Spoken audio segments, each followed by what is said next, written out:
Okay, so the timber shop is closed today, so I can't go in and get the timber that I need. However, this is the lino that I recently bought. So I don't know if that's showing up very clearly. It's a bit dark, I think. So it's on a light black background, bit of pebble dash on it. So that's going to go on top of the platform, and then the kitchen is going to sit on top of that.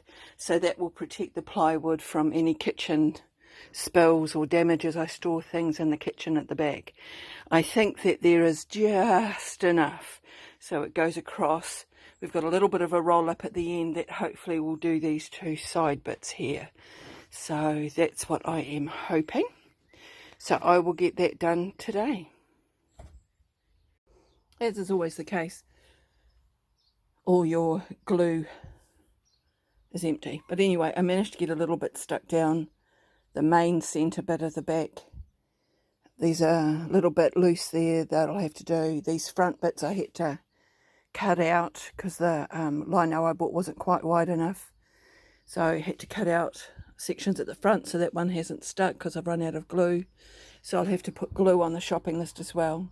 But basically that's going to be underneath the kitchen unit to catch any debris to prevent the plywood being damaged in any way.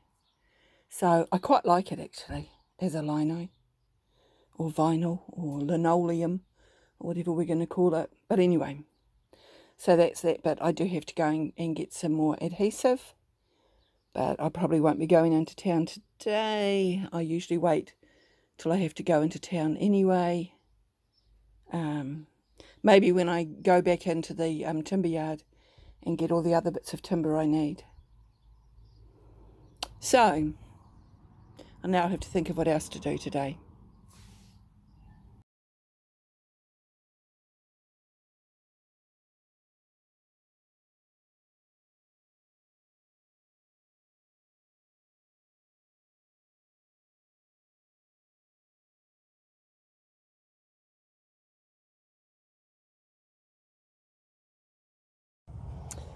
Righty-ho, welcome back. So what have I been up to? A few things really. So what I've done is I've put the two walls here, and that's an undercoat of a previous green I chose that I didn't like, but it'll do as an undercoat. Those were initially going to be on the side wall, I'll show you in a minute, but I needed it to curve, and I cut it in the wrong angle, so it needed to curve the other way with the grain rather than against the grain. So then I made them smaller and popped them up there. While I was putting them up there, I was kneeling on this bench seat here, and I inadvertently knelt on this, and it's only held by these brackets here, which are just loosely screwed in. So I'm not the smallest girl in the world, and I don't think it was going to support anybody really, and so that's what caved in. And as it caved in, I went down, and my leg, because I was kneeling, so it folded up, so not in a bad way, it folded up in the way it's supposed to go, but so my lower leg went behind my upper leg, and then my leg grazed against the side here. So while I was stuck in there, I interestingly immediately had thoughts back to Botswana and the accident that I had there where I degloved my thigh. And though the pain wasn't as bad, it was certainly let me know what I'd done. So that was really interesting. I was just kind of really panicking. Well, not panicking, but trying to hold it together, but really worried I was going to have another degloving. And of course now I was stuck here, and my phone was in the garage, and there was nobody to help me extricate myself. So I finally extricated myself, but I think I damaged my shoulder in the process. However, I'm out. My leg is swollen and bruised, but I don't believe that I've degloved it. My shoulder is very sore, but if I take regular pain relief, I can still do work on the van. So I put this back in, and I'm now incredibly conscious that it might go down, so be careful. So let me put that back on. And I have to get a better thing to hold the cushion in place, but that will come.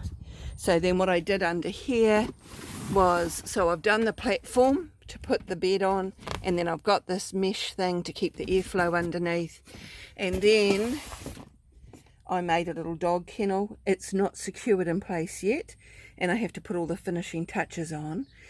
Billy can get in and out, but I might enlarge that opening just so I can get reach in and out to pull out bedding and tidy it and clean it. So, and then I put the mattress on and I put the topper. I've started to pull out all the bedding that's been sitting in the garage because it's getting a bit ruined by various rodents, I think. Anyway, let me hoist up. I still have to put the handle on to be able to hoist up because my right leg has no strength since the accident. Right, so then this is the bit. Let me sit on that seat. If I suddenly fall through, we'll know what's happened. So this is that bit of the wall I was talking about. So it needed to curve, and because I cut it against the grain, it wasn't going to curve. So now I've put this on. I had to put some spaces in the back here because the curve was too strong and it was just going to split. I'm not sure how it's going to hold up when I'm driving down the road, so I don't know whether there'll be too much stress on the wood and it will crack, or whether it will work. And then I have to tidy it up like everything, just do all the finishing points. One of the things that I was going to do is put back in the kitchen from the Van Lab kit set, which is a U-shaped kitchen. As we all know, because I bore you all with it, it wasn't built for this size van, so I was going to have to do some modifications to it. And the one thing I wasn't that keen on was that it was actually going to be quite high, and I like a sense of space, and I like, anybody that's seen my house knows that it's got windows galore. I like a sense of space, I like light. So having that kitchen in here was going to feel too imposing and just block out too much. So I instead took the opportunity to maybe personalize things a little bit more. So what I found was this little cabinet. So I found this little cabinet. I don't know if you can see. It's all kind of carved and everything. It was a children's drawer, you know, cupboard thing. It's got these cupboards. It's got little drawers on it. I think it's really cute. So I'm going to put that along here. But what I might do, because it's not that high, it will be perfectly functional. But what I'm thinking of doing is building another little shelf, and underneath that slide like the gas cooker, you know, the camping stove. And if I slide that underneath it, there'll be room under there. Now, when I first put it under, it hits the wall, you see, which is why if I've curved it in, I hope that there's just enough clearance that I can put that little shelf in, put that cabinet on top of the little shelf, and it will just start to reach the curve bit. And then on the other side, I have bought, but I can't pick it up till the new year, I have bought a cupboard that's higher, and it's got drawers on one side, and it's got I can't remember the name of the word, the sliding door on the other side, and that will be my kitchen area. And I thought I needed one with a sliding door on one side to put the water bottles in, the 3 drawers I can put the kitchenware in, I can sit the sink on top of it. I'm not quite sure if I'm going to drill through it yet to hook it all up. I may well do, but I'll have to wait till I get it and then I'll see. Then what I'm thinking is I'm hoping that there's going to be enough space in front of it to pop my fridge, because I could also put the fridge on top of it, but it's not going to leave much other space. But a lot of these decisions I can't make until it arrives. But that's what I'm thinking. And I think the good thing about it is that if I don't like it, I can just redo things.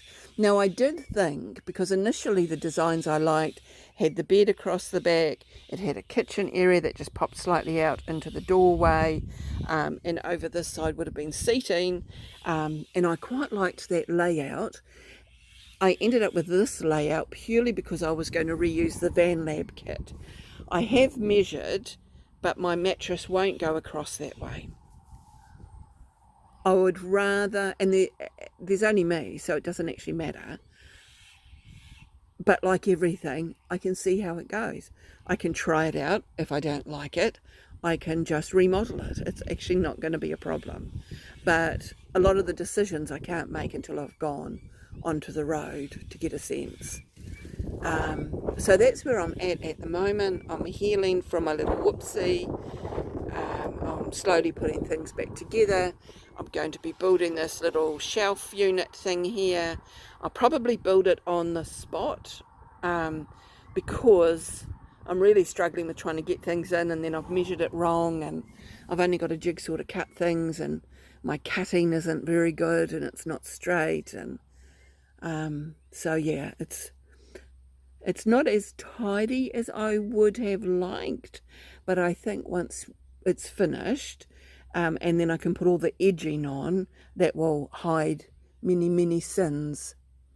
Above here, I am eventually thinking of maybe putting some top cupboards in and inserting them into these gap spaces to make the best use of those.